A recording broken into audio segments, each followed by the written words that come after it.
సమర్పణ బట్టి, ఆయనకున్నటువంటి దేవుని యందున్న వివేకాన్ని బట్టి. ఎందుకంటే దేవుణ్ణి ఆయన ప్రేమించాడు అని మనం చదువుకుంటున్నాం. 3వ వచనం చదవండి ఒకసారి. 3వ అధ్యాయం 3వ వచనంలో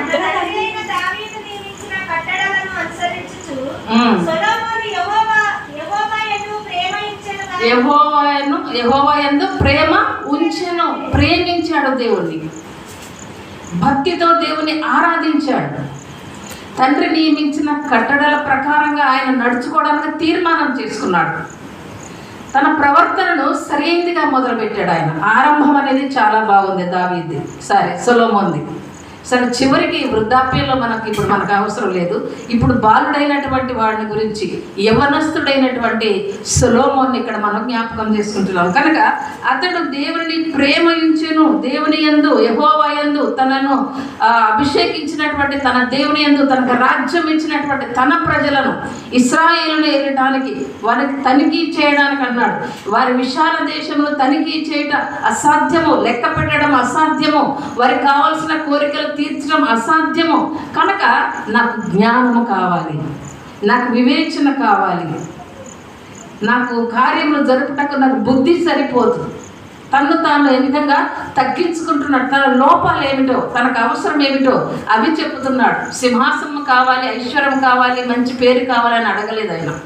అదే దేవుడు మెచ్చుకున్నాడు. ఆయన ప్రార్థన ఆయనకు ఇష్టంగా ఉన్నది అని దేవుడు ఇక్కడ మనం చదువుకుంటున్నాం.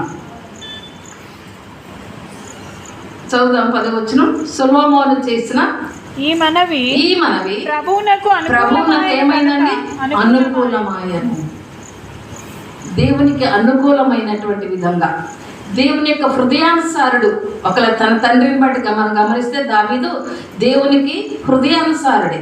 ఇక్కడ సొలొమోను కూడా దైవ హృదయాన్ని ఎరిగిన వాడై, దేవుని ప్రేమించిన వాడై, యెహోవా యందు భయభక్తులు కలిగిన వాడై, అతడు దేవునికి తనకు కావలసినటువంటి వివేకాన్ని, ఈ రాజ్యాన్ని, నీ ప్రజలను నీ తట్టు నేను తిప్పడానికి, వారిని భక్తిగల మార్గంలో నేను నడిపించడానికి నాకు కావలసిన బుద్ధి, వివేక, జ్ఞానము నాకు దయచేయమని ఆయన ప్రార్థన చేసినందువల్ల దేవుడు ఆయనకు వాటితో పాటుగా ఇవన్నీ ఇస్తున్నాను, వాటితో పాటుగా ఐశ్వర్యాన్ని కూడా ఇస్తున్నాను, ఘనతలు ఇస్తున్నాను.